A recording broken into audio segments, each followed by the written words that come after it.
السلام علیکم everyone and welcome back to my channel. کیسے ہیں آپ سب لوگ؟ امید ہے بالکل ٹھیک ٹھاک ہوں گے، خیریت سے ہوں گے.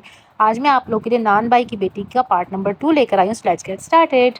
یعنی آپ کو مطالعے میں کوئی دلچسپی نہیں؟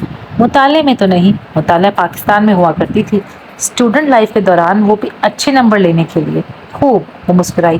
اب انجینئرنگ کی ادق زبان اور علم کا ہمیں تو دور دور تک کچھ پتا ہی نہیں. پھر آپ سے کس موضوع پہ بات کی جائے؟ جس بھی موضوع پر بات کرنا چاہے کر لیں، لیکن براہ مہربانی اتنی گاڑی اور مشکل اردو میں مت بولیں، میرے سر پر سے گزر جائے گی. وہ منہ بنا کر بولا. یہ کیا ہوتا ہے ادق؟ میں نے تو یہ لفظ ہی پہلی مرتبہ سنا ہے.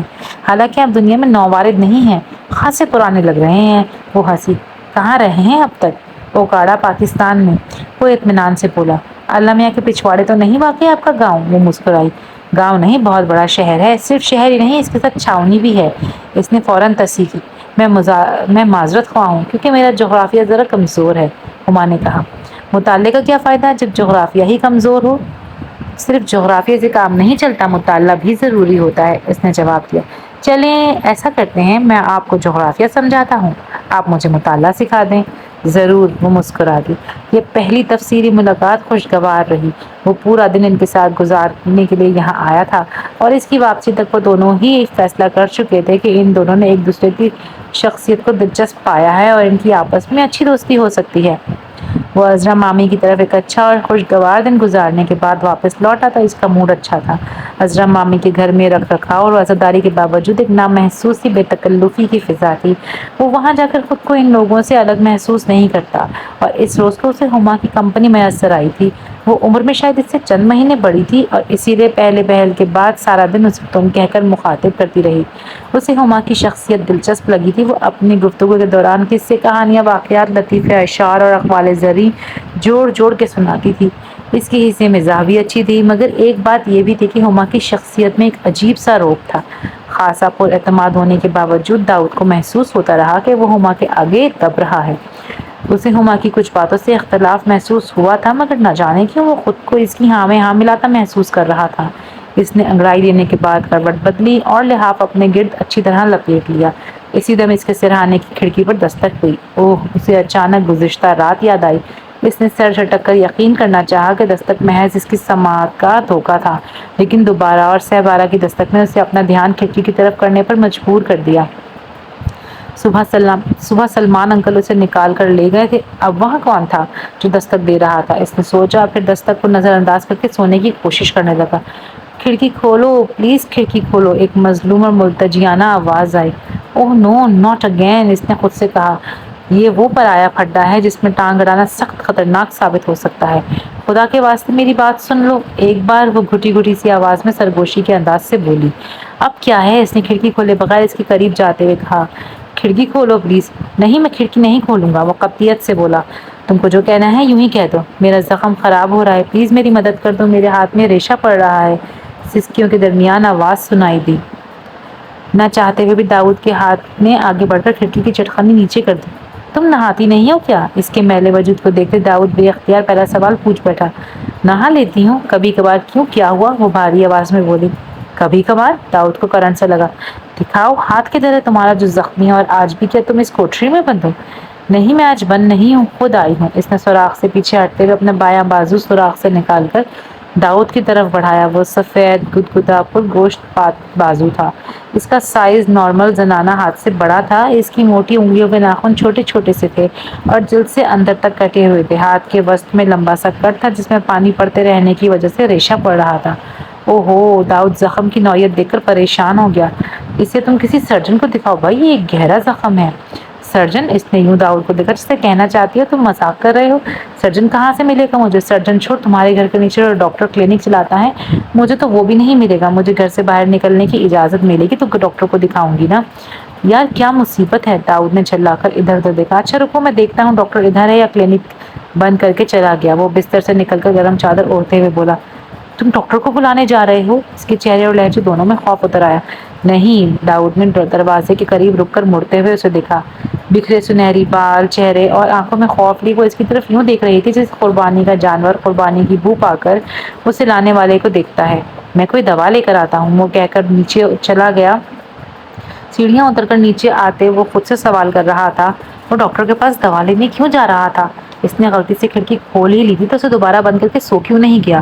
مگر اسے خود سے یہ جواب نہیں ملا تھا کہ وہ ڈاکٹر کے پاس سے دوا، گوز اور پٹی کیوں مانگ لایا ہے۔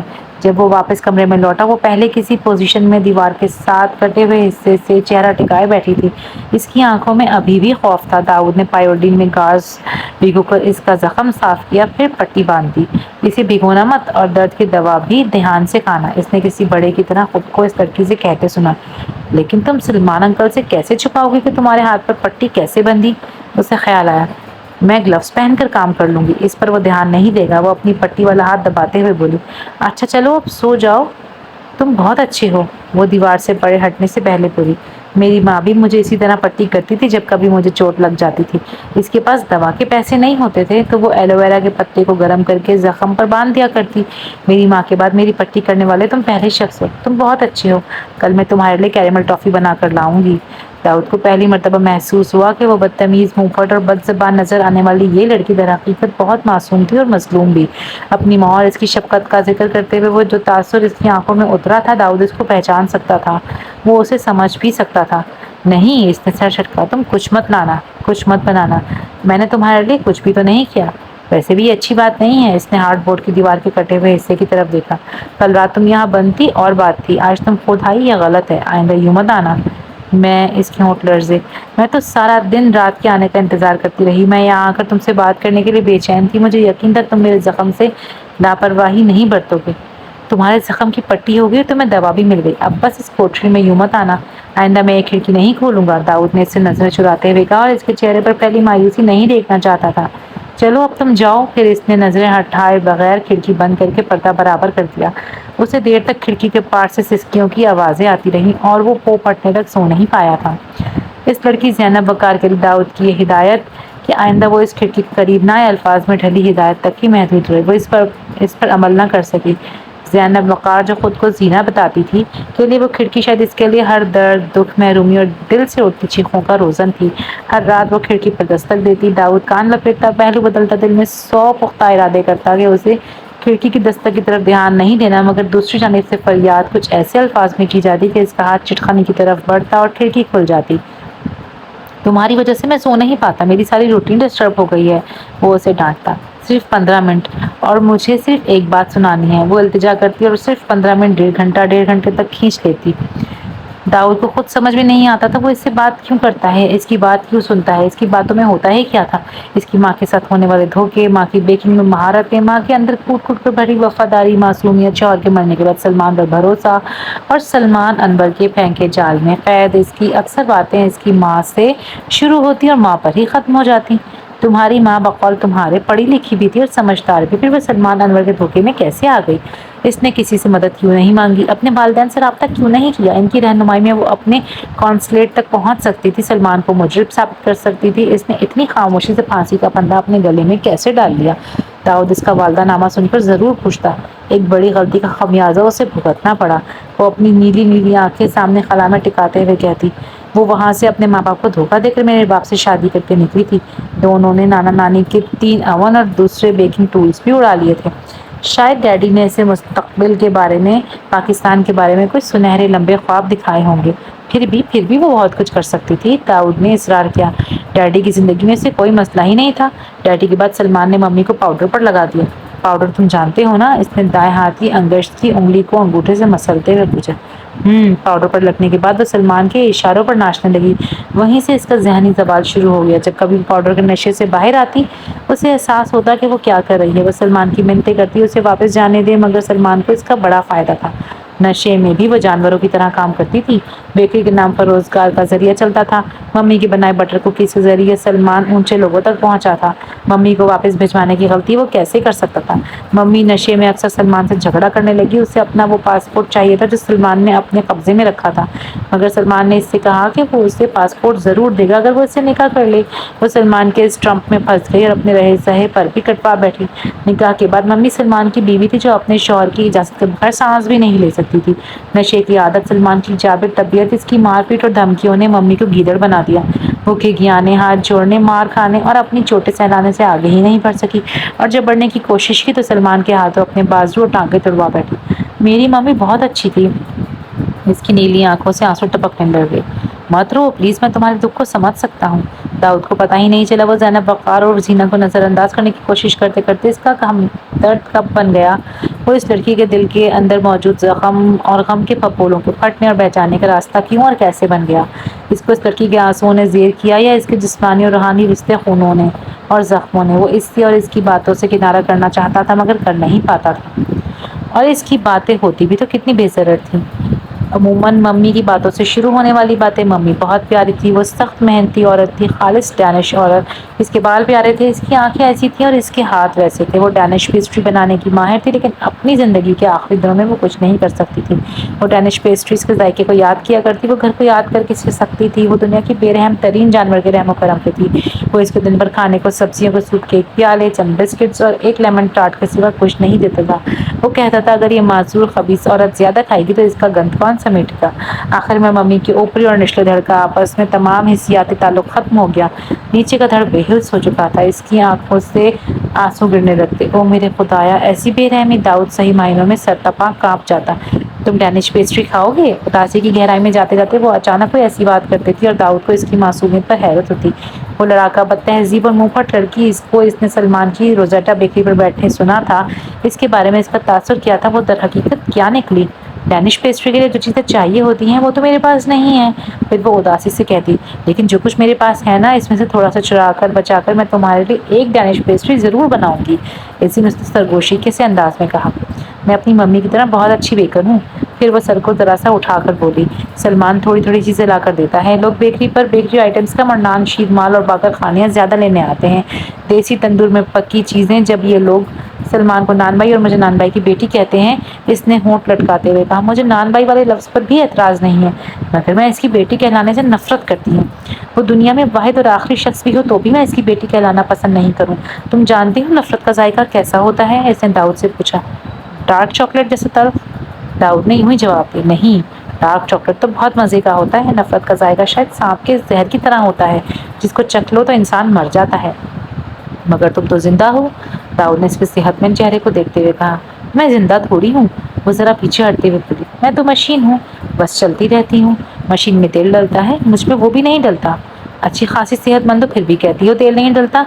یہ، وہ اپنے سراپے کی طرف اشارہ کر کے بولی، یہ تو وراثتی جرثوموں کی وجہ سے ہے، ہم ایسے صحت مند ہی ہوتے ہیں۔ ڈینش کنٹری وومن کا سراپا۔ اچھا، مگر تم تو پاکستانی ہو، ڈینش تو نہیں۔ نہیں، میں خالص ڈینش لڑکی ہوں، حالانکہ تم ڈنمارک کبھی دیکھ کر بھی نہیں آئی۔ میں 5 سال کی تھی جب ہم وہاں سے آئے تھے، اس نے کہا، اور ممی نے کوپن ہیگن کے بارے میں مجھے اتنا کچھ بتا رکھا ہے کہ میں وہاں جاؤں گی تو کونے کونے کو پہچان لوں گی کہ وہ کون سی جگہ ہے۔ میں ڈینش ہوں اور میں کراک پاکستانی نہیں ہوں۔ مجھے اس پر بڑا فخر ہوگا کہ میں ڈینش کہلاؤں۔ مجھے ڈینش کہلانے سے محبت ہے۔ وہ فخر اور مسرت کے ملے جلے جذبے کے ساتھ آگے بڑھی۔ میں تمہیں ایک ڈینش کنٹری سائڈ گیت سناؤں؟ اور وہ جو اسے کہنا چاہتا تھا کہ وہ اتنی گندی کیوں رہتی ہے، اس کی خوشی میں سے چمکتی آنکھوں کو دیکھ کر چپ رہ گیا۔ اس کے کمرے سے روشنی کا ایک دائرہ سا اس کوٹری میں روشن تھا، جس میں وہ اپنے ولنگٹن بوٹوں پر تھپ تھپ کرتی، کبھی بائیں ٹانگوں پر اٹھا کر کبھی دائیں ٹانگوں پر اٹھا کر اپنے صحت مند گول بازو گھماتی اپنا پسندیدہ ڈینش کنٹری سائڈ گیت سنا رہی تھی۔ Let's party to drive them around in circus. Let's try to send them to bed. Let's try some playgroup things. Yeah, it's the Danish way to rock. وہ ایک قدم آگے بڑھتے اور پھر 2 قدم پیچھے ہٹتے ہوئے داؤد کی طرف دیکھتے ہوئے گا رہی تھی۔ اس کی آنکھوں میں بے فکری اور مسرت تھی، اس کے انداز میں عجیب سا تفاخر تھا۔ پھر اس نے گاتے ہوئے ایک گول چکر لگایا اور چکر مکمل کرنے کے بعد عین داؤد کے سامنے رک گئی۔ اس نے تحسین طلب نظروں سے داؤد کو دیکھا اور اسے خاموش دیکھتے ہوئے خود ہی تالیاں پیٹ کر خود کو داد دیتے ہوئے مسکرا دی۔ یوں گھومتے ناچتے اور گاتے ہوئے اس کے سر پر رکھی ٹوپی نیچے گر گئی تھی اور اس کے کندھوں تک آتے الجھے ہوئے سنہری بال روشنی کے دائرے میں سونے کے ایک چھوٹے سے ڈھیر کی مانند چمک رہے تھے۔ داؤد کو اس لمحے وہ دنیا کی سب سے خالص، معصوم اور بے قصور لڑکی لگی، جو اپنے دکھ درد اور اذیت کو بھلا کر صرف اس لمحے کی مسرت میں مست تھی، جس میں وہ کسی دوسرے شخص کے سامنے اپنی مرضی کی گفتگو اور حرکتیں کر سکتی تھی۔ تم بہت خوبصورت ہو زینہ، الفاظ بے اختیار داؤد کے منہ سے پھسلے۔ اس کے الفاظ سن کر اس نے خوش ہوتے ہوئے اپنے شانے سکیڑے اور یوں مسکرائی جیسے اسے شرم آ رہی ہو۔ اور تم دنیا کی سب سے سویٹ لڑکی ہو، داؤد نے مزید کہا۔ کیا میں اپنی ممی کی طرح سویٹ ہوں؟ اس نے بے یقینی سے دیکھا۔ میں نے تمہاری ممی کو نہیں دیکھا۔ میں نے تمہیں دیکھا ہے زینا، اور یہ حقیقت ہے کہ تم سے پہلے میں نے تم سے خوبصورت اور سویٹ لڑکی نہیں دیکھی تھی۔ تم میرے ساتھ چکر چلا رہے ہو؟ وہ ایک آنکھ بند کر کے بولی۔ اس کے اس جملے نے داؤد کو پریوں کی دنیا سے حقیقت کی دنیا میں لا پھینکا۔ چکر؟ اس نے سوالیہ انداز میں پوچھا۔ کیا مطلب ہے تمہارا؟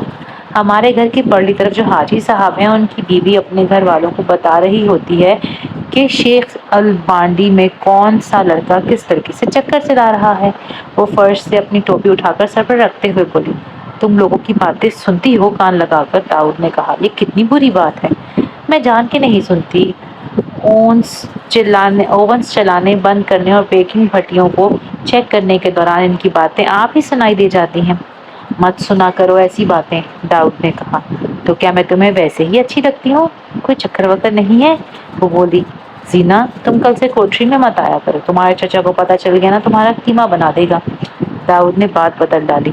وہ رات کو نشہ کر کے سوتا ہے، نشے کی گولی کھا کر خراٹے مارتا ہے، اسے کچھ پتا وتا نہیں ہوتا۔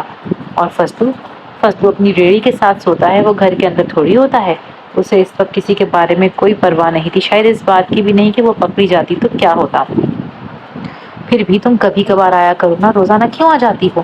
داؤد نے کہا۔ اسے لگا جیسے اگر وہ فوری طور پر منظر سے نہ ہٹی تو اسے خود پر اختیار نہیں رہے گا، اور اس کے دل میں اس لڑکی کے لیے ایسا جذبہ اتر جائے گا جو اسے سوچنے سمجھنے کی صلاحیتوں سے محروم کر دے گا۔ اسے دو کے درمیان تیسرا شیطان والی کبھی کی بات سنی اس روز سمجھ آنے لگی تھی۔ میں نہ آیا کروں؟ وہ جسے ٹھنک کر پوچھ رہی تھی۔ داؤد نے اپنی زبردستی اس پر سے ہٹائی نظر دوبارہ اس پر ڈالی۔ کالے ویلنگٹن بوٹ، سرخ اسکرٹ، کالی اور سرخ بندکیوں والا بلاؤز، سرخ بغیر آستین کی اونی جیکٹ میں ملبوس، وہ درمیانے قد، صحت مند، سراپے نیلی آنکھوں، سرخ و سفید چہرے اور سنہری بالوں والی لڑکی اسے انتہائی پریشانی کے عالم میں دیکھ رہی تھی۔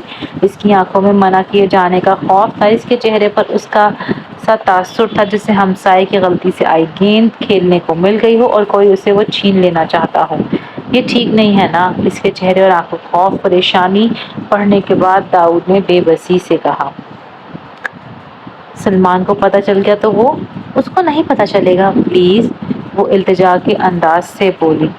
زینا، تم کوشش کرو تم یہاں سے چلی جاؤ، داؤد نے نظریں چراتے ہوئے کہا۔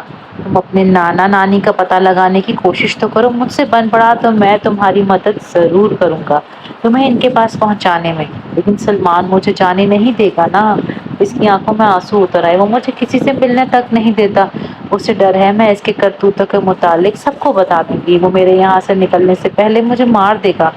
یار تم پہلے کبھی کیوں کوشش نہیں کرتی؟ تمہارے پاس 100 طریقے ہیں، وہ جھنجھلا کر بولا۔ مجھے اس سے بہت ڈر لگتا ہے، اسے اپنے سامنے اکیلے دیکھ کر میرا جسم کانپنے لگتا ہے۔ میں نے اس کے جبر کے نیچے زندگی گزاری ہے، مجھے اس کے سامنے سر اٹھانا نہیں آتا، پھر بھی تم اسے پٹ پٹ کر جواب دیتی ہو۔ مجھے پتا ہوتا ہے کہ ہر دن کے اختتام پر کسی نہ کسی بات کے بہانے میں نے اس کے ہاتھوں پٹنا تو ہے ہی۔ دن میں لوگوں کے سامنے وہ مجھے کچھ کہہ نہیں سکتا، اس لیے دن بھر جو منہ میں آتا ہے بولتی جاتی ہوں۔ وہ ہونٹ لٹکاتے ہوئے بولی۔ تم صاف ستھری رہا کرو زینا، تمہیں نہانے اور کپڑے بدلنے سے چڑ ہے کیا؟ جواب میں کچھ دیر تک اسے دیکھتے رہنے کے بعد داؤد نے بالکل ہی مختلف بات کی۔ میرے پاس بہت کم کپڑے ہیں، جو ہیں ان میں سے بھی اکثر ممی کے چھوڑے ہوئے ہیں، میں انہیں زیادہ دن اس لیے پہنے رکھتی ہوں کہ بار بار دھلنے سے وہ پھٹ جائیں گے۔ میرے پاس نہانے کا صابن بھی نہیں ہوتا، کبھی کبھار سلمان باتھ روم میں صابن چھوڑ جاتا ہے تو میں نہا لیتی ہوں، اسی لیے مجھے نہانے دھونے صاف رہنے کی عادت ہی نہیں ہے، اس نے سادگی سے جواب دیا۔ اوہ، داؤد کو جھرجھری سی آ گئی۔ اس مہذب دنیا میں جہاں کئی لوگ اپنے کتے تک کو نہلانے کے لیے ملازم رکھتے ہیں، اس لڑکی جس کا تعلق ایک حوالے سے معاشی طور پر ایک مضبوط ملک سے بھی بنتا ہے، جبرن اور استحصال کا اس طرح شکار تھی کہ اس نے اسے اپنے مقدر کو سمجھ کر باہر نکلنے کی کوشش کو ہی چھوڑ دیا تھا۔ اگر انسانی حقوق کے علم بردار کسی تنظیم کو زینب وقار کے بارے میں علم ہو جاتا تو وہ اس کے لیے کیا کر سکتی تھی؟ داؤد سوچ میں پڑ گیا۔ اف، تم جن کا بتا رہے ہو وہ تو کرمنلز لگتے ہیں ساری باتوں سے۔ بہت دن تک سوچ سوچ کر ہارنے کے بعد وہ زینب وقار کا تذکرہ ہما سے کر بیٹھا، جس سے اب تک وہ کافی بے تکلف ہو چکا تھا۔ تم جانتے ہو کہ جس علاقے میں تم رہ رہے ہو اس کی شہرت نہ صرف خراب بلکہ خطرناک بھی ہے۔ کتنا کہتی ہیں تمہیں امی، وہاں سے چلے آؤ، ادھر ہمارے گھر میں اوپر نیچے اتنے کمرے خالی ہیں، مگر بھائی تمہارا تو دماغ ہی بہت اونچا ہے، خودداری، عزت نفس اور نہ جانے کون کون سے بڑے بڑے لفظ تمہارے ذہن میں سمائے بیٹھے ہیں، جو تمہیں نہ تو کہیں ڈھنگ سے رہنے دیتے ہیں، نہ خود اپنے لیے اپنی امی کے سکون میسر ہونے دے رہے ہیں۔ اس کی آواز میں استادوں والا روب تھا اور دبدبا بھی۔ داؤد کو اس سے بات کر کے ہمیشہ مرکوبیت کا احساس ہوتا تھا۔ اس کے بقول وہ داؤد سے چند ماہ بڑی تھی، مگر وہ اس سے یوں بات کرتی اور اسے اس کی کوتاہیوں کا ایسے احساس دلاتی جیسے اس سے نہ جانے کتنے سال بڑی ہو۔ اس بات سے علاقے کا کیا تعلق ہے؟ اس نے ہما کی باتیں نظر انداز کرتے ہوئے کہا۔ اس کا تعلق کسی بھی چیز سے نہیں، صرف انسانیت سے ہے۔ او ہو، انسانیت؟ وہ مذاق اڑانے کے سے انداز سے بولی۔ کوئی بھی لڑکی آدھی رات کو تمہاری کھڑکیاں کھٹکھٹا کر تمہیں بتائے کہ اس پر بڑا ظلم ہو رہا ہے تو تم انسانیت کے نام پر اس کی مدد کرنے چل پڑو گے؟ واہ کیا بات ہے! اس نے سر جھٹکا۔ لگتا ہے تمہاری امی کو بتانا ہی پڑے گا کہ جس علاقے میں تم رہ رہے ہو اس کی شہرت یوں ہی خراب نہیں، اب تو آپ کا بیٹا بھی اس کی لپیٹ میں آ رہا ہے۔ پلیز امی سے تذکرہ مت کرنا۔ داؤد گھبرا گیا۔ میں نے تم سے بات صرف اس لیے شیئر کی ہے شاید تم مجھے میرے کنفیوژن سے نکلنے میں مدد کرو، لیکن تم تو مجھے مزید کنفیوز کر رہی ہو۔ کنفیوژن؟ اس نے تیوری چڑھاتے ہوئے کہا۔ اس بات میں بھی کوئی کنفیوژن ہے کیا؟ یہ تو سیدھا سیدھا بلیک میلنگ کا کیس ہے۔ کرمنل چچا کی بھتیجی اتنی شریف ذاتی کیسے ہو سکتی ہے، جبکہ اسے اس بات میں کوئی عار محسوس نہیں ہوتا کہ وہ آدھی رات کو غیر اور جوان لڑکے کی کھڑکیاں بجا کر اسے اپنے ڈولے اور ٹانکے اور پشت دکھا دکھا کر یہ بتائے کہ وہ کتنی زخمی ہے اور اسے اس کے چچا نے دن بھر کتنا پیٹا ہے۔ بتاؤ، جو بھی یہ بات سنے گا وہ کیا مجھ سے مختلف رائے دے گا؟ کرمنل چچا کی شریف ذاتی بھتیجی، ڈولے ٹانگے اور پشت! داؤد کو ہما کے الفاظ کی سفاکی پر حیرت ہوئی۔ سابری رنگت، دبلے پتلے سراپے اور قطعی معمولی نقوش والی وہ لڑکی اتنی صاف گو بلکہ منہ پھٹ تھی کہ اسے باتوں پر نرمی کا غلاف چڑھانا بالکل نہیں آتا تھا۔ وہ صاف سیدھے انداز میں بات کرنے کی عادی تھی، چاہے اس کے الفاظ کتنے ہی سخت اور کھردرے کیوں نہ ہوں۔ کیا تم واقعی ٹیچر ہو اور بچے پڑھاتی ہو؟ اس نے سوال کیا۔ ہاں میں ٹیچر ہوں اور بچوں کو دنیاوی تعلیم کے ساتھ اخلاقیات اور کردار سازی کے اسباق بھی پڑھاتی ہوں، اس نے جواب دیا۔ مجھے یقین ہے یہ سبق تم نے بھی پڑھے ہوں گے، مگر حیرت ہے کہ تم ایک ایسی لڑکی سے اظہار ہمدردی کر رہے ہو جس کی اصلیت تک تمہیں کنفرم نہیں۔ اچھا ٹھیک ہے، نہیں کرتا ہمدردی اس سے، داؤد نے اس منطق کے آگے ہتھیار ڈالتے ہوئے کہا۔ تو تمہارا کیا خیال ہے، اسے اس کے حال پہ چھوڑ دینا چاہیے؟ بالفرض وہ بڑی مظلوم اور دکھی ہے بھی، اس نے اپنی کشیدہ کاری کا فریم ایک طرف رکھتے ہوئے ناصحانہ انداز میں کہا، لیکن اگر تم اس سے نہ ملتے تو بھی تو اس نے اسی حال میں رہنا تھا نا۔ تم سمجھو تم اس سے ملے ہی نہیں۔ کیسے سمجھ لوں؟ وہ جھنجھلاتا ہوا بولا۔ اوف داؤد، تم سمجھتے کیوں نہیں؟ وہ علاقہ ایسے ہی شاطر اور مجرمانہ ذہن کے لوگوں سے بھرا پڑا ہے، تم کیوں خواہ خود کو ان لوگوں کے معاملات میں الجھانا چاہتے ہو؟ اس نے سر جھٹکتے ہوئے کہا۔ اچھا ٹھیک ہے، تم میری بات نہیں سمجھ رہے نا، تو رکو میں امی سے سارا معاملہ کہتی ہوں، وہ خود تمہیں گواہی دیں گی کہ اس علاقے میں بدنام ترین علاقہ کون سا ہے۔ امی، امی! اس نے اپنے رخ کو باورچی خانے کی طرف پھیرتے ہوئے اونچی آواز میں پکار کر کہا۔ کیا کر رہی ہو؟ داؤد نے تیزی سے کہا۔ پلیز یہ مت کرو، میں نے تم سے یہ بات اس لیے شیئر کی تھی کہ میں اپنے دل کا بوجھ ہلکا کر سکوں۔ عذرا مامی سے کرنی ہوتی تو ڈائریکٹ ان سے ہی کیوں نہ کر لیتا؟ کیسے شیئر نہ کروں؟ وہ سنجیدگی سے بولی۔ مجھے تمہاری فکر ہونے لگی ہے، تم نہ جانے کس طرح کے لوگوں میں جا پھنسے ہو۔ کس طرح کے لوگوں میں بھی پھنسا نہیں ہوں میں، داؤد نے دانت پیستے ہوئے زیر لب کہا۔ سمجھو میں نے کوئی بات کی ہی نہیں، نہ ہی تم مزید آپا جان بننے کی کوشش کرو۔ اسے اپنی حماقت پر غصہ آنے لگا کیونکہ اس لڑکی سے وہ ذکر کر بیٹھا تھا۔ اب تو دن بڑے ہو گئے داؤد، تم رات کا کھانا یہیں کھا کر جانا، میں نے یخنی پلاؤ دم دے دیا ہے، عذرا مامی باورچی خانے سے نکل کر بولی۔ ساتھ میں کوفتے بھی بنا لیتے ہیں، ذرا فاصلے پر تخت پوش پر بیٹھی اماں اپنے سلور گرے بالوں میں چاندی کی کنگھی پھیرتے ہوئے بولی۔ وہ بھی بنائے ہیں اماں، عذرا مامی نے کہا۔ آپ کون سا میرے ہاتھ بٹانے باورچی خانے تک آ گئیں، مجھے ہلا شیری دے کر قیمہ پیسنے پر لگا دیا اور خود یہاں آ کر اپنے ہار سنگھار میں لگ گئی، عذرا مامی شرارت بھرے انداز میں بولی۔ اماں نے بال سنوارنے کے بعد اپنے ہاتھی دانت سے بنے جویلری باکس سے سفید موتیوں کی مالا نکال کر پہنی اور سنہری کناروں والا دوپٹہ سر پہ اوڑھ لیا۔ ہماری اماں کو اس عمر میں بھی میچنگ اور کوالٹی کا خیال رہتا ہے، اور ایک یہ میری بیٹی ہے، اسے خبر ہی نہیں کہ جو شال اس نے اوڑھ رکھی ہے اس کا رنگ کپڑوں کے ساتھ ملتا بھی ہے کہ نہیں، عذرا مامی نے ہما کی طرف دیکھتے ہوئے کہا۔ نہ تو اماں کے بناؤ سنگھار کو کسی نے آ کر دیکھنا ہے، نہ ہی میرے دو رنگ کے کپڑے، اپنی اپنی سوچ کی بات ہے، ہما نے جل کر جواب دیا اور اپنا فریم اٹھا کر دوبارہ کپڑے میں سوئی پرونے لگی۔ سنا ہے تم اس ہفتے گھر جا رہے ہو بیٹا؟ ہما کے نروٹھے پن کو نظر انداز کرتے ہوئے عذرا ممانی نے داؤد کو مخاطب کیا۔ جی ارادہ تو ہے، داؤد نے سیدھا ہو کر بیٹھتے ہوئے کہا۔ میں نے پرسوں تمہاری اماں سے کہہ دیا تھا کہ داؤد آپ سے ملنے کے لیے آئے تو واپسی پر اس کے ساتھ یہاں چلی آئیے گا، چند دن اکٹھے مل کر رہیں گے۔ امی کے بارے میں انہوں نے ذکر کرتے ہوئے کہا۔ وہ کہاں آئیں گی، انہوں نے تو عمر پر اپنا گھر اکیلا نہیں چھوڑا، داؤد نے کہا۔ آئیں گی، انہوں نے مجھ سے وعدہ کیا ہے، عذرا ممانی نے یقین سے کہا۔ واہ بھائی، آپ کی تو آپس میں خوب دوستی ہوگی اور مجھے پتا بھی نہیں چلا، داؤد مسکرایا۔ گھنٹہ گھنٹہ پر بات ہوتی ہے ان کی آپس میں، ہما نے دھاگا دانتوں سے کاٹتے ہوئے کہا۔ کبھی تم ہمارا ٹیلی فون کا بل دیکھو، امی کی شاید آدھی تنخواہ بل میں دینے میں ہی چلی جاتی ہے۔ مبالغہ کرنا تو کوئی تم سے سیکھے، عذرا ممانی نے ہما کو گھورا۔ دو گھڑی ہم آپس میں بات کیا کر لیتی ہیں، اس میں تمہیں حرج نظر آتا ہے؟ وہ جو تم خود داؤد کی امی سے کتنی لمبی لمبی باتیں کرتی ہو، وہ تم بھی امی سے باتیں کرتی ہو؟ داؤد چونک کر پوچھنے لگا۔ ہاں، وہ بے نیازی سے بولی۔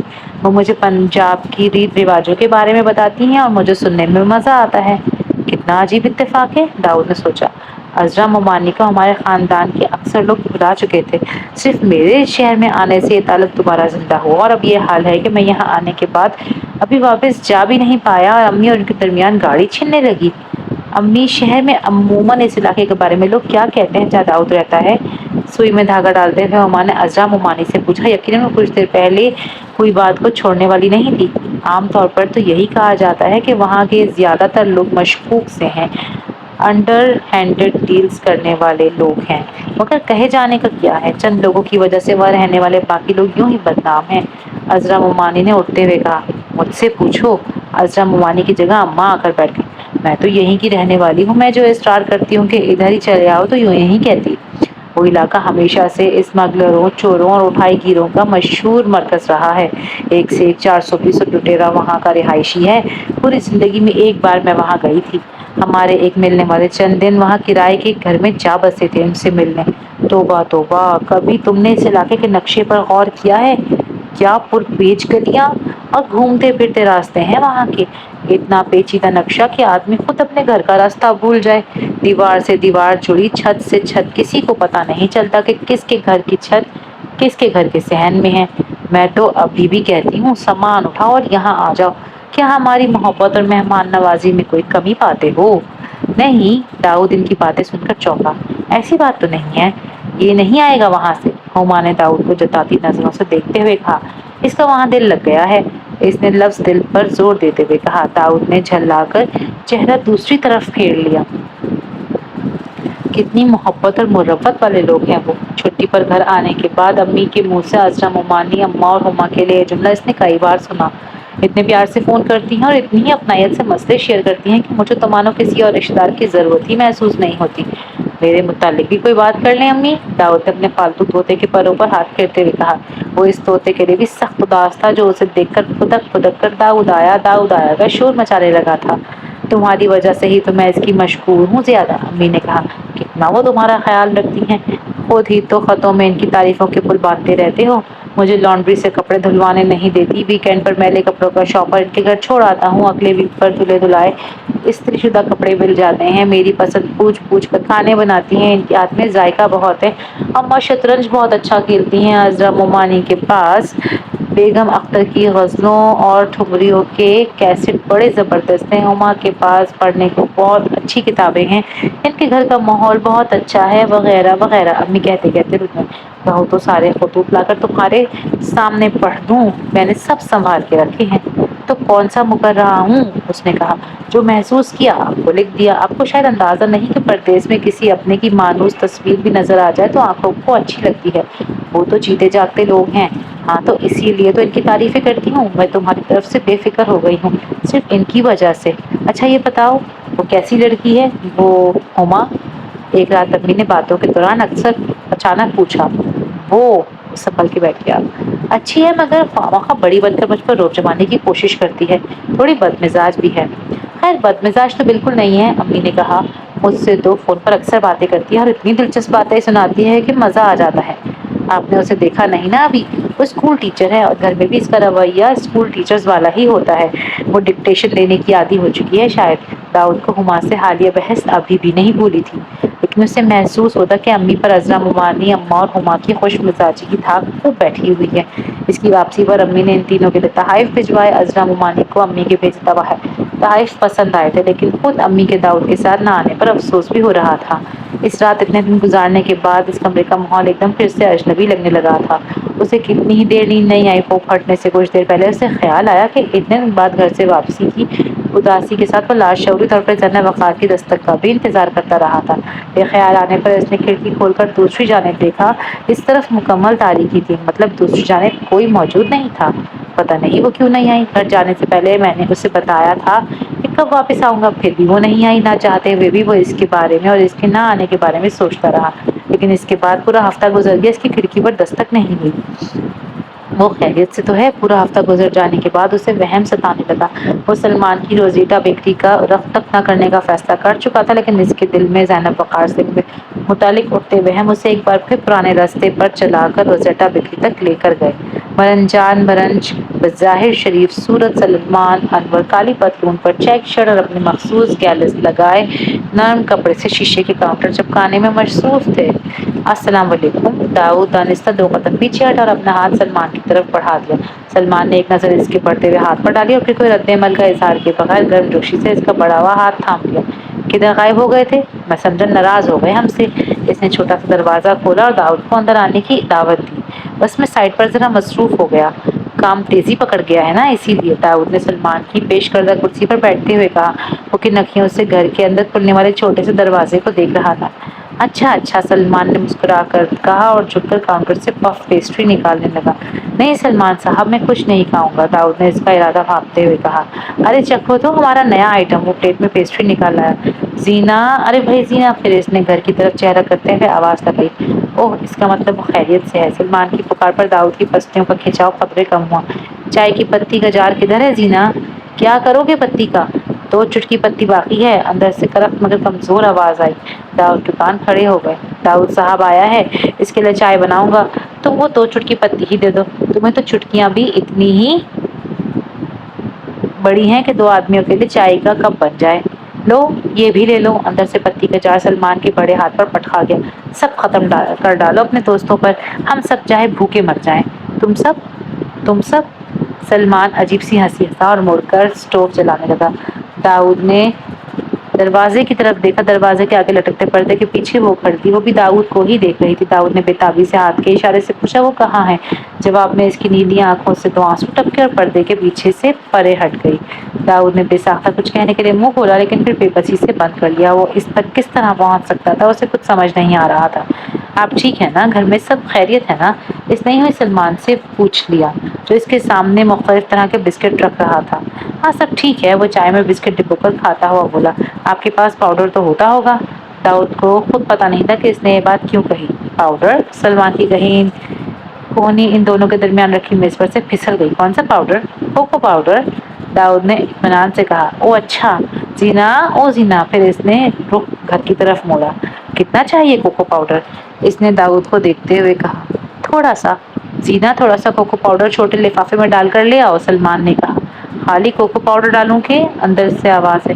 کوکو پاؤڈر سمجھتی نہیں ہو کیا؟ داؤد نے کنکھیوں سے دیکھا، سلمان اسے ہی گھور رہا تھا۔ چند لمحوں بعد کوکو پاؤڈر پلاسٹک کی ایک چھوٹی سی تھیلی میں بند تھا، داؤد کے سامنے تھا۔ اب میں چلتا ہوں۔ تھیلی پر ایک نظر ڈالنے کے بعد داؤد نے سلمان سے ہاتھ ملایا۔ اوہ، یاد آیا۔ چلتے چلتے وہ مڑا۔ آپ کے یہاں سے چوہے دان مل سکتے ہیں کیا 1 آدھ دن کے لیے؟ چوہے دان؟ اس کا کیا کرو گے؟ میری کھڑکی کے آس پاس ہر رات ایک چوہا پھدکتا رہتا ہے، اسے پکڑنا ہے، وہ دانستہ اونچی آواز میں بولا۔ ویسے اب تو کئی راتوں سے نہیں آیا، حالانکہ میں اس کا انتظار کرتا رہتا ہوں۔ مرمرا گیا ہوگا، سلمان مسکرایا۔ لیکن پھر بھی احتیاطاً چوہے دان رکھنا چاہیے مجھے، آج رات تو ضرور آئے گا۔ ویکینڈ کی رات زیادہ تنگ کرتا ہے اور آج ویکینڈ ہے، داؤد ایک بار پھر دانستہ آواز میں بولا۔ زینہ، چوہے دان پکڑاؤ بھائی، سلمان نے کہا اور کسی گاہک کی آمد پر کاؤنٹر کے قریب جا کر اس کے لیے کیک پیس ڈبے میں رکھنے لگا۔ چوہے دان پردے سے باہر آیا۔ داؤد نے چوہے دان پکڑتے ہوئے دانستہ وہ گداز ہاتھ بھی پکڑا اور آہستہ سے دبایا۔ آج رات میں تمہارا انتظار کروں گا چوہے، تم آج نہیں بچ سکتے۔ پھر اس نے چوہے دان آنکھوں کے سامنے کرتے ہوئے بلند آواز میں کہا۔ داؤد نے مسکرا کر اسے دیکھا۔ تھینک یو سلمان صاحب، پاؤڈر اور چوہے دان کے لیے۔ اس نے سلمان سے ایک بار پھر ہاتھ ملاتے ہوئے کہا۔ میرا مطلب ہے کوکو پاؤڈر کے لیے، اس نے وضاحت کی اور وہاں سے چلا گیا۔ تم کہاں غائب تھی؟ آئی کیوں نہیں اتنے دن؟ اس کی توقع کے عین مطابق وہ رات کھڑکی کے پار موجود تھی۔ تم کہتے تھے مجھے نہیں آنا چاہیے، میں نے سوچا تم ٹھیک کہتے تھے۔ وہ اداس اور چپ چپ سی لگ رہی تھی۔ نہیں، میں ٹھیک نہیں کہتا تھا، تمہیں آنا چاہیے، روزانہ آنا چاہیے۔ الفاظ خود بخود داؤد کے منہ سے پھسلے۔ زینا نے چونک کر داؤد کو دیکھا۔ ہاں میں سچ کہہ رہا ہوں، وہ سر ہلاتے ہوئے بولا۔ اس نے تمہارے پیچھے مجھے دوبارہ بہت مارا۔ وہ داؤد کا عزم سن کر بچوں کی طرح لگتے ہوئے بولی۔ اسے جیسے نئی زندگی مل گئی تھی، جیسے اس کی زبان اپنے دکھ کسی سے کہنے کو بے چین تھی۔ کیوں؟ داؤد نے مضطرب ہوتے ہوئے اس کا ہاتھ پکڑ لیا۔ پولیس کے ہتھے چڑھ گئی فضلو کی ریڑھی، اس کے کونوں خودروں سے پاؤڈر، انجیکشن اور سگریٹ نکلے۔ پھر سلمان نے مجھے بہت مارا۔ فضلو کی ریڑھی پکڑے جانے میں تمہارا کیا قصور تھا؟ داؤد نے بے چینی سے کہا۔ سلمان کا خیال تھا کہ وہ سب چیزیں ریڑھی میں غلط طریقے سے چھپانے میں میرا قصور تھا۔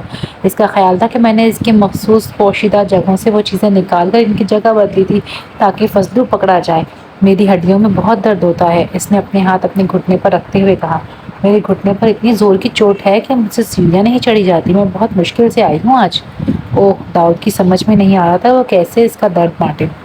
میں نے کسی دن اسی طرح مر جانا ہے، کسی کو پتہ بھی نہیں چلنا، وہ روتے روتے بولی، جیسے میری ماں مر گئی تھی،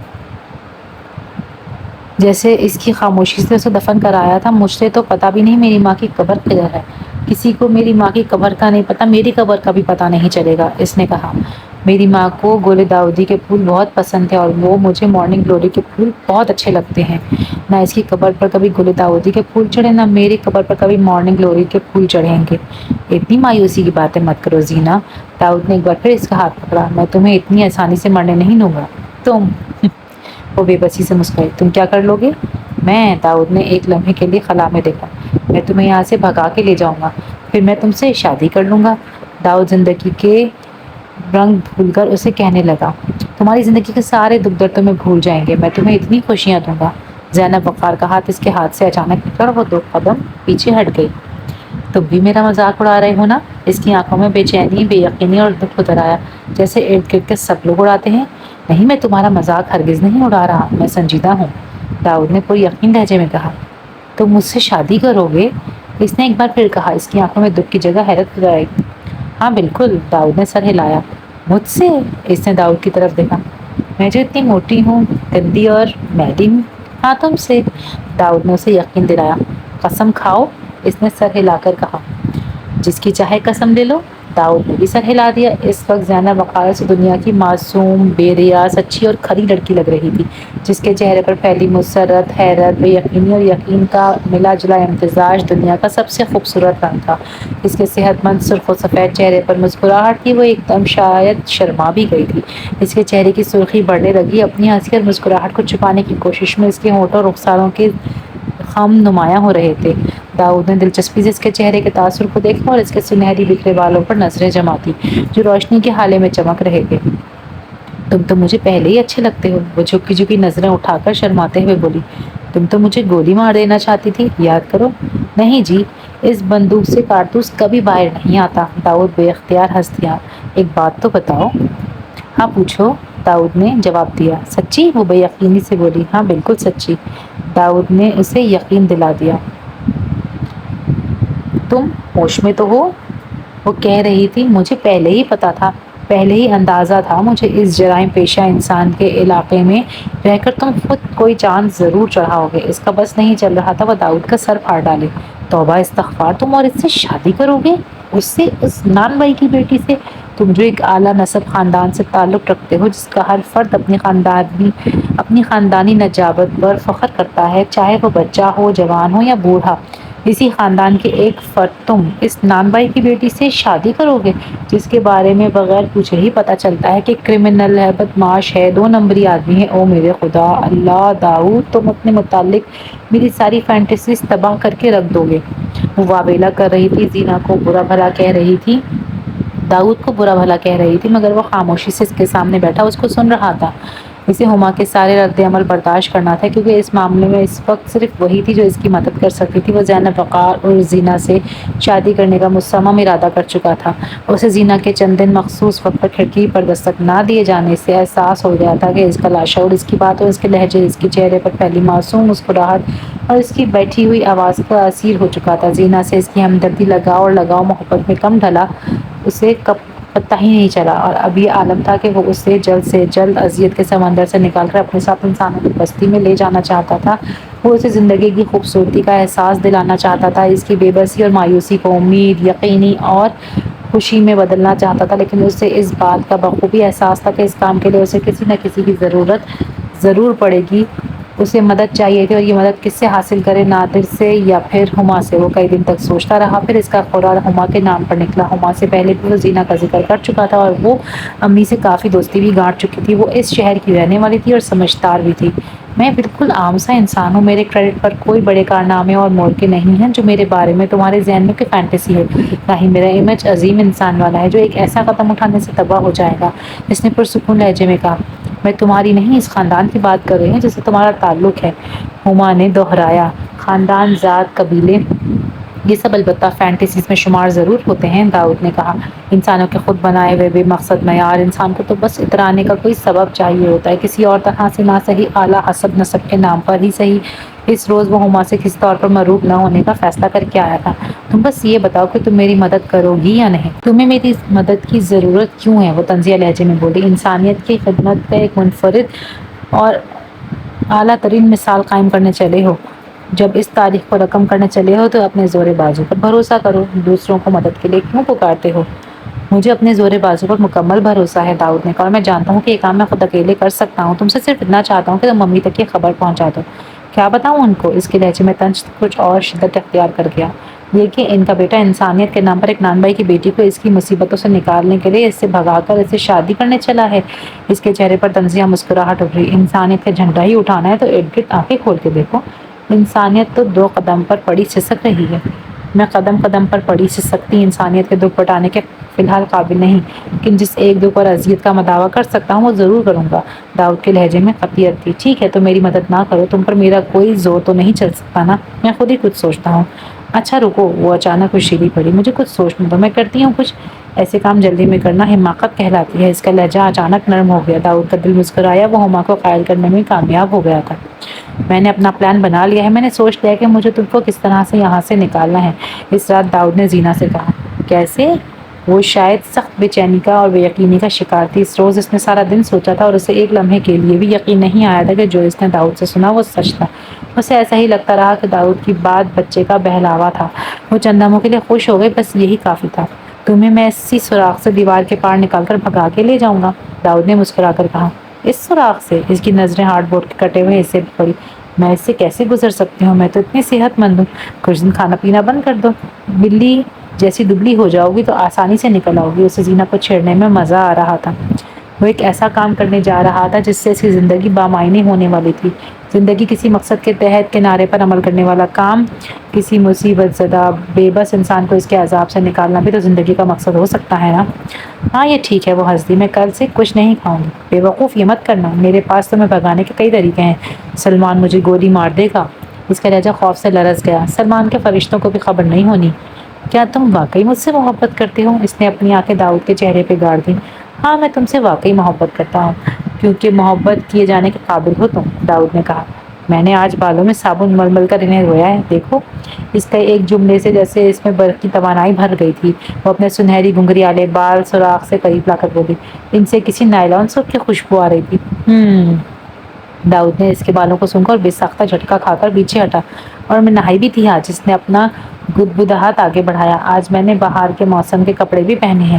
اس نے سفید کپڑے پر ہلکے سبز پتوں کے پرنٹ والا اسکرٹ لہرایا۔ یہ اسکرٹ پرانا اور گھسا ہوا مگر دھلا ہوا تھا۔ تمہارے زخم ٹھیک ہوئے؟ داؤد کو اس کے بازوؤں پر پڑے چوٹوں کے نشان دیکھ کر یاد آیا۔ میرے زخم بڑے ٹھیک ہیں، خود ہی ٹھیک ہو جاتے ہیں، وہ مسکرا کر بولی۔ دیکھو میں نے تمہارے لیے کیرمل ٹافی بنائی ہے اور ایپل پائے بھی۔ اس نے اندھیرے میں ڈوبے فرش سے ایک ڈبہ نکال کر داؤد کی طرف بڑھایا۔ میرے پاس صرف ایک ہی سیب تھا، اس نے انگلی سے اشارہ کیا، لیکن ایک چھوٹی ایپل پائی بنانے کے لیے کافی تھا، وہ شرما کے بولی۔ بہت مزے کی ہے، داؤد نے ایپل پائی کا ایک ٹکڑا منہ میں رکھتے ہوئے بولا۔ چلو تم سے شادی کرنے کا ایک فائدہ یہ بھی ہوگا، میرے گھر میں بیکنگ خوب مزے کی ہوا کرے گی۔ شادی؟ اس کا چہرہ مزید لال ہونے لگا۔ کیا تم میرے لیے ایک الیکٹرک اوون خرید سکو گے؟ ضرور، وہ کھلکھلا کے ہنس دی۔ اچھا کوئی اچھا سا ڈینش گیت تو سناؤ۔ داؤد کو اس کی خوشی پر پیار آ رہا تھا۔ گیت؟ وہ آنکھیں میچ کر یاد کرتے ہوئے بولی۔ ہاں، پھر اسے یاد آیا اور وہ دو قدم پیچھے ہٹی۔ پھر وہ گاتے گنگناتے لہراتی رہی۔ وہ ہوا میں بازو گھماتی، ٹانگ اٹھا کر لہراتی، گھومتی گا رہی تھی۔ گیت گا کر ختم کر کے سیدھی ہوتے ہوئے زور سے ہنسنے لگی اور پھر ہنستی چلی گئی۔ وہ بہت خوش تھی۔ اس کی خوشی اتنی سچی تھی کہ اس پر بناوٹ کا گمان کیا ہی نہیں جا سکتا تھا۔ اس کی بے ساختہ ہنسی اور لال گلابی چہرے کو دیکھتے ہوئے داؤد سوچ رہا تھا، اس کی زندگی کتنی جہت اختیار کرنے والی ہے۔ تمہیں پتا ہے آج میں اسکول سے واپسی پر ادھر گئی، اس علاقے میں جہاں تم رہتے ہو۔ اگلے دن ہما نے اسے بتایا، صرف تمہارے لیے، ورنہ عمر بھر ہم نے اس طرف کبھی قدم نہیں اٹھایا۔ وہ احسان جتانا چاہ رہی تھی۔ ارے میں ممنون ہوں آپ کا۔ داؤد خوش ہو گیا۔ پھر تم نے وہاں کیا دیکھا؟ کرنا کیا تھا؟ وہ ہاتھ ہلاتے ہوئے بولی۔ اس کمبخت نان بائی کے تندور کو ڈھونڈتی ڈھانڈتی اس تک پہنچی۔ صرف تندور نہیں، بیکری، داؤد نے تصحیح کی۔ چلو بیکری ہی صحیح۔ اب تو تم اس جگہ کو جتنا بھی آنر دینے کی کوشش کرو کم ہے۔ آگے بتاؤ تم نے کیا کیا؟ تمہارا نان بھائی تو دکان پر تھا نہیں، ایک احمق سا گدھوس رالے ٹپکا رہا تھا وہاں کھڑا۔ اس نے درشت لہجے میں کہا۔ وہ فضلو ہوگا۔ پھر اس نے اندازہ لگانے کی کوشش کی کہ کس راستے اور کس طریقے سے اس پیچیدہ ترین راقصی لڑکی کو بھگایا جا سکتا ہے۔ اس کی گلی دیکھی اور پھر داؤد کو اس نے اس بات سے مزید خوش کر دیا۔ وہ سنجیدگی سے اس کی مدد کرنے پر خود ہی آمادہ ہو چکی تھی۔ پھر کیا؟ ابھی میں سوچ رہی تھی کہ تمہاری انسانیت اور محبوبہ مجسم میری نظروں کے سامنے آ کھڑی ہوئی، اس کو دیکھ کر میرا دل ڈوب گیا۔ کیوں پوچھتے ہو کیا؟ وہ ڈپٹ کر بولی۔ داؤد تمہاری تو کوئی ایستھیٹک سینس ہی نہیں ہے، اب تو بالکل ہی مر گئی ہے۔ کیا مطلب؟ تم ایک لڑکی کو بھگانے کا منصوبہ بنا رہے ہو، ایک ڈینش گائے کو؟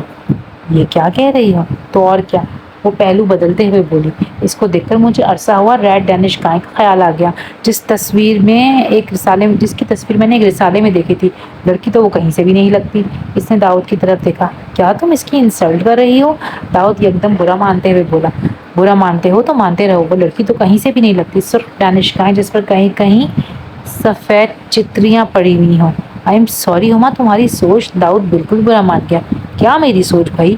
اس نے داؤد کی طرف دیکھا۔ میں بالکل سچ کہہ رہی ہوں، تمہاری امی تو اسے دیکھیں تو بالکل بے ہوش ہو جائیں۔ اسے بھگانے کے لیے تمہیں ٹرک بک کرانا پڑے گا اور ٹرک کے پیچھے کھلے حصے میں رسیاں باندھنی پڑیں گی، مبادا ڈینش گائے چھلانگ لگا کر سڑک پر نہ جا گر پڑے۔ Will you please shut up? Dawood کو تاؤ آنے لگا۔ میرا منہ بند کرانے سے کیا ہوگا؟ جو بھی دیکھے گا یہی کہے گا۔ تم نے کبھی انسان کے اندر کی خوبصورتی دیکھنے کی کوشش کی ہوتی تو شاید یہ بکواس نہ کر رہی ہوتی۔ وہ کرا کر بولا اور وہاں سے اٹھ کھڑا ہوا۔ لیکن میں تمہاری امی کو ہرگز نہیں بتا رہی کہ ان کا بیٹا ایک ڈینش گائے کو بھگا کر اس سے شادی کر رہا ہے۔ میں اتنا بڑا صدمہ انہیں پہنچانے کا گناہ نہیں کر سکتی۔ وہ پیچھے سے پکار کر بولی۔ نہ بتاؤ، میں خود بتا دوں گا، اس نے غصے سے کہا اور وہاں سے چلا گیا۔ میں نے سلمان بیکری والے کے بارے میں پوری معلومات لے لی ہیں بھائی جان۔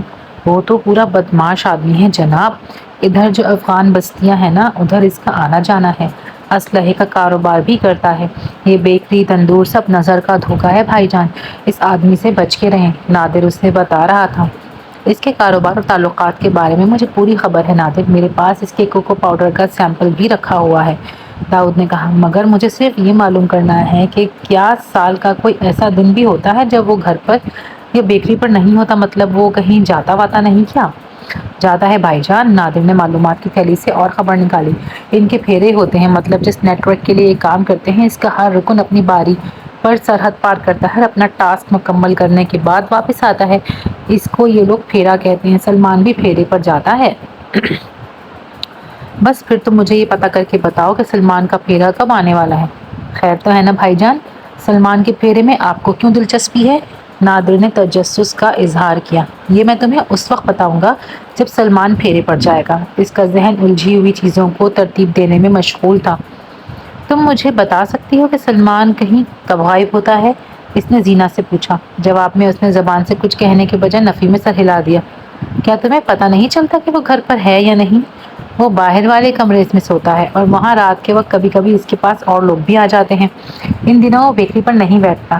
ان دنوں فضلو ریڑھی لگا کر جانے کے بجائے بیکری پر بیٹھتا ہے۔ مجھے نہیں پتا وہ یہیں ہوتا ہے کہ یہ کہیں چلا جاتا ہے۔ اس نے گھٹی ہوئی آواز میں بتایا۔ وہ کئی دن غائب رہتا ہے؟ یہ کیسے ہو سکتا ہے کہ تمہیں پتہ نہ ہو وہ کب غائب ہوتا ہے اور کتنے دن؟ داؤد اپنی الجھن سلجھانے کے چکر میں اس کے لہجے اور انداز پر دھیان نہیں دے رہا تھا۔ اس کا ہمارے دلوں پر خوف ہی اتنا ہے کہ ہمیں ہر دم اس کے آ جانے کا دھڑکا لگا رہتا ہے۔ ہمیں کبھی محسوس ہی نہیں ہوا کہ وہ یہاں نہیں ہے۔ وہ آہستہ آواز میں بول رہی تھی۔ کیا بات ہے زینہ، تم اتنی خاموش کیوں ہو آج؟ اچانک داؤد کو خیال آیا وہ اداس بھی تھی اور خاموش بھی۔ کوئی بات نہیں ہے، اس نے سر ہلا دیا۔ صرف آج مجھے ممی بہت یاد آ رہی ہیں۔ اس نے آنکھ پر انگلی پھیری اور پھر داؤد کی طرف دیکھا۔ اس میں انسان کا اپنا تو کوئی قصور نہیں ہوتا نا کہ اس کے ماں باپ مر جاتے ہیں۔ انسان کس خاندان میں پیدا ہوتا ہے یہ بھی خدا کی مرضی ہوتی ہے نا۔ پھر بن ماں باپ کے بچے کو معیار سے کم تر خاندانوں کو، بری شکل کو اتنی حقارت کی نظر سے کیوں دیکھا جاتا ہے؟ کس نے دیکھ لیا تمہیں ایسے؟ داؤد نے دیوار سے سوراخ پر رکھے اس کے ہاتھ پر ہاتھ رکھ کر کہا۔ کسی نے نہیں۔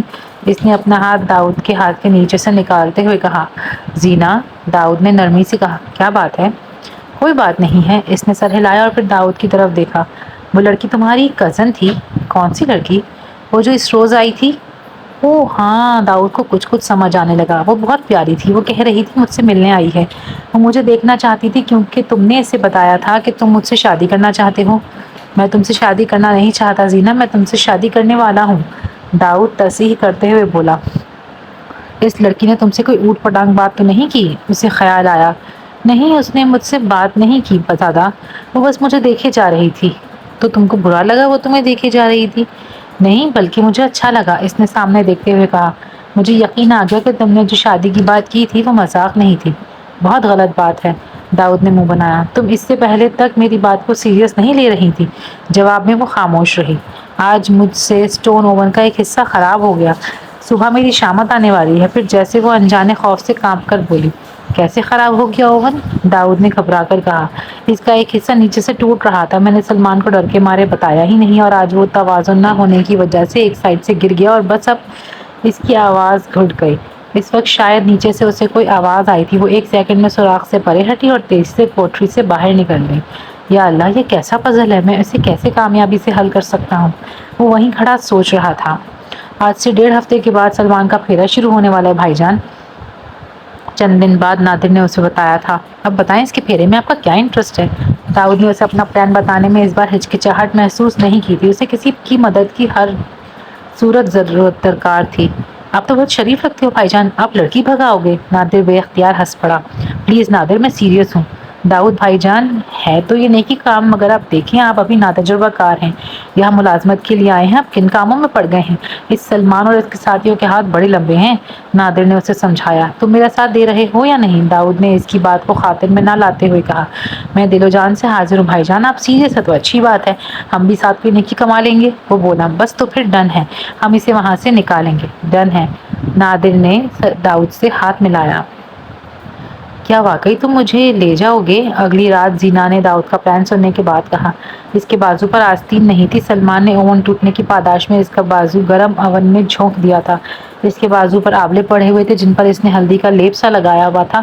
داؤد اس کے بازو کی طرف دیکھ نہیں پا رہا تھا۔ ایک لمحے کے لیے اس کا دل چاہا وہ سب احتیاطیں بھول کر اسی وقت ہارڈ بورڈ کی وہ دیوار گرا کر کھڑکی کے راستے اسے اپنے کمرے میں لے آئے اور وہاں سے اسے لے کر اپنے شہر کی طرف کوچ کر جائے، مگر اس سوچ پر عمر اور اس کے درمیان مصلحتیں حائل تھیں۔ کمپنی سے اس کا کانٹریکٹ ختم ہونے میں کچھ ٹائم باقی تھا۔ کمپنی تجربہ اس کے مستقبل کے لیے بہت معنی رکھتا تھا۔ سلمان کے یہاں سے غائب ہونے میں کچھ دن باقی تھے۔ کام منطقی انداز میں ہو تو بہتر رہتا ہے۔ اسے یہ ذہنی قول بھی یاد تھا، اسی لیے اس نے زینب وقار کے جلے ہوئے بازو، سسکیوں اور تکلیف کے اظہار پر فی الحال صبر کر لیا تھا۔ تم ذہنی طور پر ہوشیار رہو، میں جب تمہیں اشارہ دوں بس تم میرے ساتھ چل دو گی، یاد رکھنا، اس نے زینا کو سمجھایا۔ یہاں سے ایک بار نکل جانے کے بعد زندگی تم پر مہربان ہوگی، تم دیکھ لینا، پھر آہستہ آہستہ تم سب بھول جاؤ گی کہ تمہیں کبھی یہ تکلیف اور اذیت بھرے دن دیکھنے بھی پڑے تھے۔ وہ اسے تسلی دے رہا تھا۔ ہم اپنے گھر میں کنونشن اوون بھی رکھیں گے اور پھر پروفٹنگ کیبنٹ بھی۔ وہ اسے مستقبل کے خواب دکھانے لگا۔ ڈوشیر اور ڈو رولز بھی۔ وہ اپنی تکلیف بھلا کر خواب دیکھنے لگی۔ اور ایک اسٹون اوون بھی۔ بالکل ٹھیک ہے، داؤد نے کہا۔ ہم اپنے گھر میں مارننگ گلوری کی بیل بھی لگائیں گے اور گل داؤدی بھی کھلائیں گے، ہر رنگ میں۔ وہ مسکرا دی۔ ڈیلیا اور للی بھی، اور اورنج مینگولیا بھی۔ اس نے شاید ان پھولوں کو کبھی دیکھا نہیں تھا مگر اپنی ماں کے بتائے نام اسے ازپر تھے۔ سب کچھ، وہ سب کچھ ہوگا جو تم چاہو گی، حتیٰ کہ میں بھی اپنی زندگی ویسی ہی کر دوں گا جیسی تم چاہو گی۔ داؤد نے گرم جوشی سے اس کا ہاتھ پکڑ کے وعدہ کیا۔ اس کی نیلی آنکھیں جسم کا سارا دکھ اور درد بھلا کر خواب دیکھنے لگی تھیں۔ میں نے عذرا بھابی سے وعدہ کر لیا ہے، بس تم اس بار آؤ اور مجھے بھی اپنے ساتھ وہاں لے جاؤ، امی نے فون پر اسے بتایا۔ لیکن امی، آپ یہاں آ کے کیا کریں گی؟ وہ حیران ہوا۔ ان لوگوں سے ملوں گی اور کیا کروں گی، امی نے بے نیازی سے کہا۔